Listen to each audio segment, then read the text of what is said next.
साबिक वजीर खजाना असद उमर पीटीआई की हुकूमत बनने के बाद से लेकर तकरीबन 8 माह तक वजीर खजाना रहे। IMF से कामयाब मुज़ाकरात होने के बाद अमेरिका से पाकिस्तान वापस पहुंचते ही उनसे वजारत खजाना का कलमदान ले लिया गया, जो कि IMF के अलावा हुकूमत और सियासत में एक सरप्राइज है। कहा जा रहा है कि असद उमर को हटाने के पीछे मुआशी पॉलिसीज नहीं बल्कि सियासी वजूहात हैं, सियासी मफाद परस्त कुव्वतें हैं। ये सियासी मफाद परस्त ग्रुप्स हैं जिनमें चीनी माफिया यानी शुगर मिल्स और शुगर का कारोबार करने वाले लोग, जबकि दूसरे नंबर पर ताकतवर बैंकर्स का ग्रुप बताया जाता है, जबकि तीसरे नंबर पर रियल स्टेट टाइकोन्स का बताया जाता है।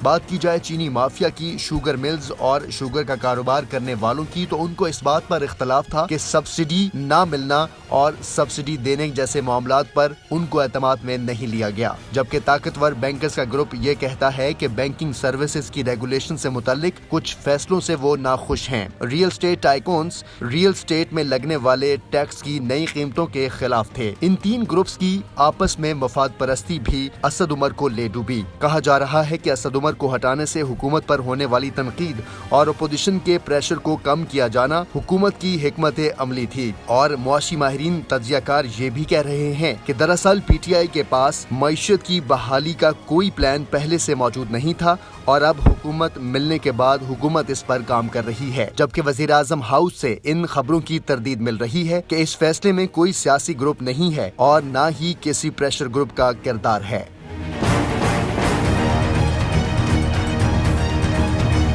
नाज़रीन, ऐसी ही और मालूमात आपने अगर हासिल करनी है तो हमारे चैनल मीडिया बॉक्स को सब्सक्राइब करें, रेड बटन पर क्लिक करें और बेल के निशान पर क्लिक करें ताकि आपको हमारी वीडियो ज़रूर मिलती रहे, और कमेंट सेक्शन में कमेंट करके हमें अपनी राय से ज़रूर आगाह करें।